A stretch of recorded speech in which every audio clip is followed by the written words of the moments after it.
Сүт қатқан шай көпшіліктің сүйіп ішетін сусыны. Оның қандай пайдасы бар? Сүтсіз қара шай одан пайдалырақ па?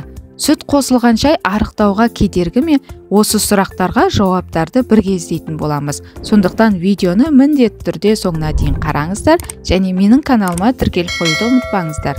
Ал ендеше кеттік. Шай құмарларының көбі сүт қосылған шайды таңдайды. Бұл жай таңғаларлық та емес. Сүт қатқан шай дәмі жұмсақ, аз қорытқанға жеңіл, қоректі сусын. Сүттің өзі де пайдалы қасиеттерімен ерекшеленеді. Сүтте адам ағзасына қажетті ондаған пайдалы зат бар. Бірақ сүтті кеселеп іше алмайтынымыз белгілі.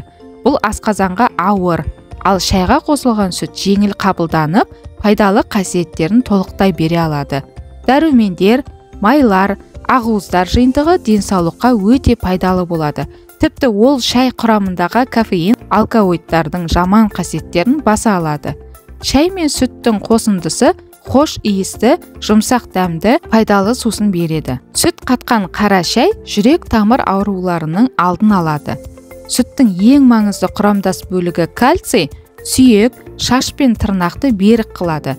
Сергітетін бұл сусын жалпы пайдалы екені сөзсіз. Соңғы кезде сүт шайдың пайдалы қасиеттерін төмендетеді деген пікірлер туындай бастады.